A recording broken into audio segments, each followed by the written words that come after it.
Bismillahirrahmanirrahim. Assalamualaikum warahmatullahi wabarakatuh. Halo teman-teman mahasiswa program studi akuntansi semester 4, dimanapun saudara berada, selamat berjumpa lagi di perkuliahan Hukum Bisnis dan Lingkungan pada edisi pertemuan keempat hari ini.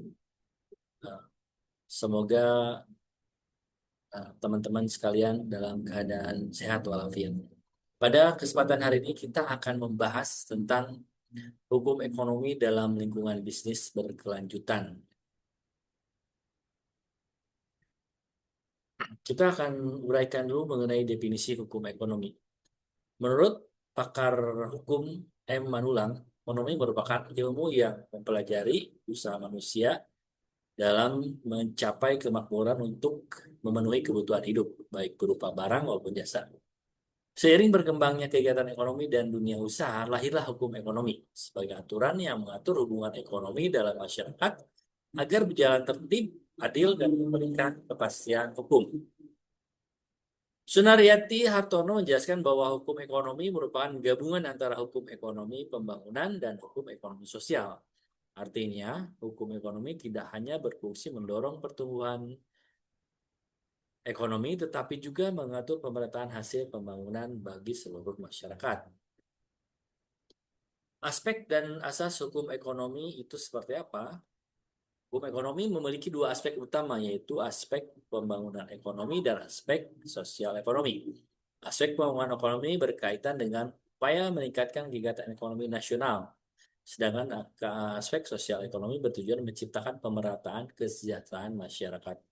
Dalam pelaksanaannya, hukum ekonomi berlandaskan beberapa asas penting, seperti asas manfaat, asas demokrasi Pancasila, asas keadilan dan pemerataan, asas keseimbangan, serta asas pembangunan berkelanjutan.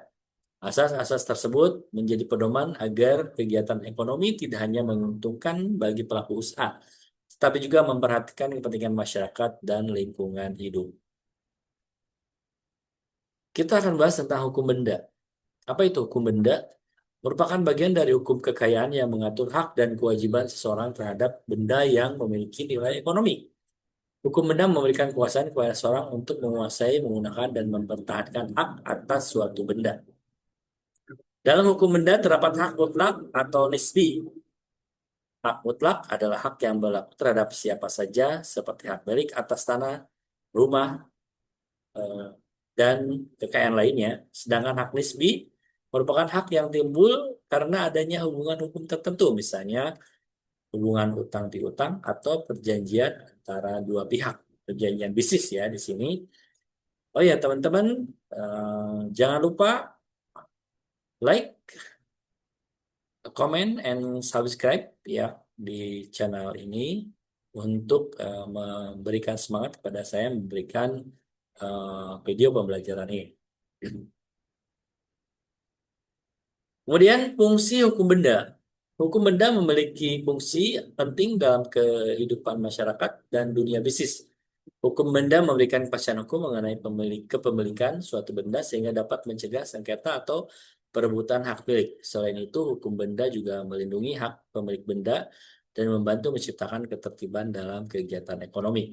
Dalam dunia bisnis, hukum benda berkaitan dengan aset perusahaan seperti tanah, bangunan, kendaraan, mesin, produksi, dan barang dagangan. Oleh karena itu, hukum benda menjadi dasar penting dalam kegiatan perdagangan dan investasi. Hak kebendaan dan hak jaminan. Apa itu hak kebendaan? Hak kebendaan yang bersifat sebagai pelunasan utang disebut hak jaminan. Hak jaminan memberikan kewenangan kepada kreditur untuk mengeksekusi benda jaminan apabila debitur tidak mampu memenuhi kewajibannya atau melakukan investasi. Fungsi utama jaminan adalah memberikan rasa aman kepada pihak kreditur bahwa utang yang diberikan dapat dilunasi sesuai perjanjian. Dalam prakteknya, jaminan juga digunakan oleh bank atau lembaga pembiayaan lainnya untuk mengurangi resiko kerugian dalam pemberian kredit. Jadi ada kebendaan ini berhubungan dengan jaminan ya. Jenis-jenis jaminan. Jaminan umum adalah jaminan yang timbul secara otomatis berdasarkan undang-undang. Dalam jaminan umum, seluruh harta kekayaan debitur menjadi tanggungan atas utangnya. kepada kreditur. Jika debitur prestasi, maka kreditur dapat meminta penyitaan harta debitur melalui pengadilan. Sedangkan jaminan khusus lahir karena adanya perjanjian tertentu antara debitur dan kreditur. Jaminan khusus terbagi menjadi dua, yaitu jaminan perorangan dan jaminan kebenaran. Jaminan ini memberikan kedudukan yang lebih kuat kepada kreditur dalam pelunasan utang. Jadi ada diperbolehkan jaminan seseorang gitu ya kepada orang lain berhubungan dengan pinjaman orang tersebut gitu ya. Itu namanya jaminan khusus. Lembaga-lembaga jaminan di Indonesia. Jadi jaminan ini juga ternyata ada lembaga ya teman-teman ya. Lembaga jaminan adalah sarana hukum yang digunakan untuk menjamin pelunasan utang antara debitur dan kreditur. Dalam praktiknya, lembaga jaminan memberikan perlindungan dan kepastian hukum bagi kreditur apabila debitur tidak mampu memenuhi kewajibannya. Lembaga jaminan Indonesia terdiri dari beberapa jenis, yaitu hak tanggungan, gadai, hipotek, dan fidusia. Setiap lembaga jaminan memiliki objek dan ketentuan hukum yang berbeda sesuai dengan jenis benda yang dijaminkan. Jenis-jenis lembaga jaminan. Di sini ada hak tanggungan. Hak tanggungan adalah hak jaminan yang dibebankan kepada hak atas tanah sebagaimana diatur dalam Undang-Undang Nomor 4 Tahun 96. Hak tanggungan memberikan hak prioritas kepada kreditur untuk mendapatkan pelunasan utang terlebih dahulu dibandingkan dengan kreditur lainnya. Kemudian ada hipotek, adalah hak jaminan atas benda tidak bergerak yang memberikan hak kepada kreditur untuk memperoleh pelunasan terlebih dahulu atas piutangnya.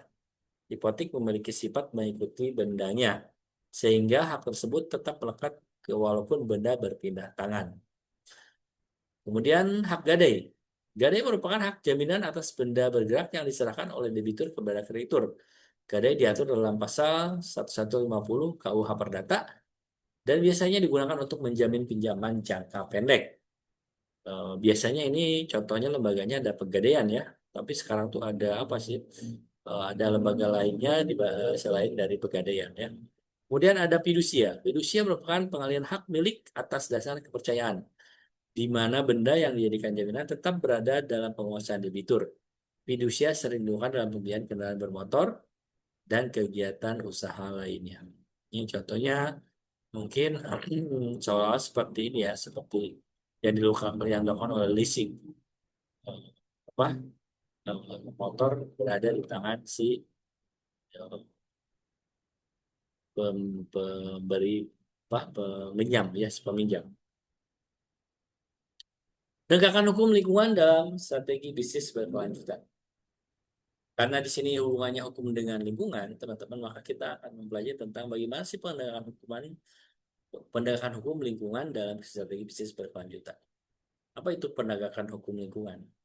Penegakan hukum lingkungan bertujuan menjaga kelestarian lingkungan hidup dari kerusakan akibat aktivitas manusia dan industri. Dalam dunia bisnis, perusahaan wajib mematuhi aturan mengenai pengolahan limbah, pengendalian pencemaran, dan penggunaan sumber daya alam secara bijaksana. Menurut Makarim Muhammad, hukum lingkungan hidup mengatur perilaku manusia terhadap lingkungan agar tercipta keseimbangan antara pembangunan ekonomi dan kelestarian alam. Oleh karena itu, perusahaan ditutup untuk menjalankan usaha bertanggung jawab terhadap lingkungan. Jadi perusahaan tidak boleh seenaknya walaupun berada di lingkungan yang misalnya jauh dari eh, eh, orang-orang atau jauh dari masyarakat atau jauh dari penduduk gitu ya. Strategi bisnis berkelanjutan. Bisnis berkelanjutan merupakan konsep usaha yang tidak hanya mengejar keuntungan ekonomi, tetapi juga memperhatikan aspek sosial dan lingkungan hidup. Perusahaan harus mampu mengurangi dampak negatif terhadap lingkungan melalui penggunaan energi ramah lingkungan, pengurangan emisi karbon, dan pengolahan limbah yang baik. Hari ini perusahaan wajib teman-teman ya memiliki strategi bisnis berkelanjutan ini. Selain meningkatkan citra perusahaan, penerapan bisnis berkelanjutan juga dapat meningkatkan kepercayaan masyarakat dan investor. Banyak perusahaan modern mulai menerapkan standar lingkungan seperti ISO 14001 sebagai bentuk komitmen terhadap keberlanjutan lingkungan hidup. Ya. Sanksi bagi perusahaan yang melakukan pelanggaran terhadap lingkungan. Ingat bahwa hari ini pemerintah juga tidak main-main memberikan sanksi bagi perusahaan yang balelo ya atau bandel tidak memperhatikan lingkungan. Perusahaan yang melakukan pelanggaran terhadap lingkungan hidup dapat dikenakan sanksi administratif, perdata maupun pidana. Sanksi yang administratif dapat berupa teguran, denda, pembukaan izin, hingga pencabutan izin usaha.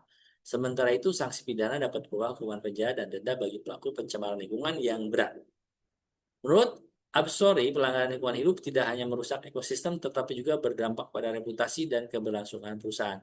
Perusahaan yang melanggar aturan lingkungan dapat kehilangan kepercayaan masyarakat, investor, dan mengalami kerugian finansial yang besar. Ya, akibat dari tingkah laku manusia ataupun perusahaan yang mengeksploitasi lingkungan secara tidak bijaksana, ini akibatnya banjir, longsor gitu ya. Itu pernah terjadi di daerah Sumatera ya beberapa waktu yang lalu.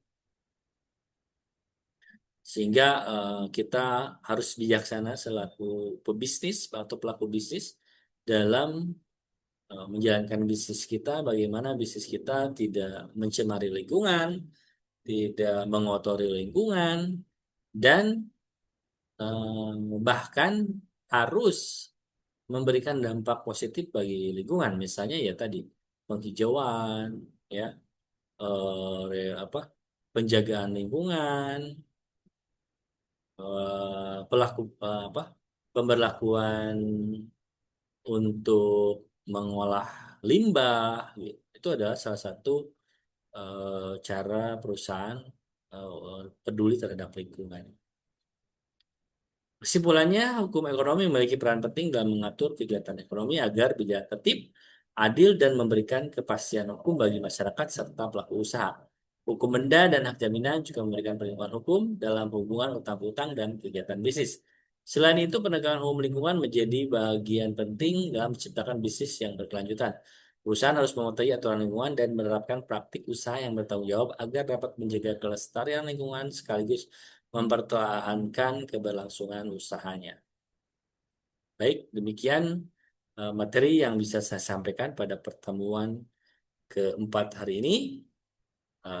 Selamat belajar. Subhanaka Allahumma wa bihamdik. Asyhadu an la ilaha illa anta astaghfiruka wa atubu ilaik. Wabillahi taufiq wal hidayah. Wassalamualaikum warahmatullahi wabarakatuh.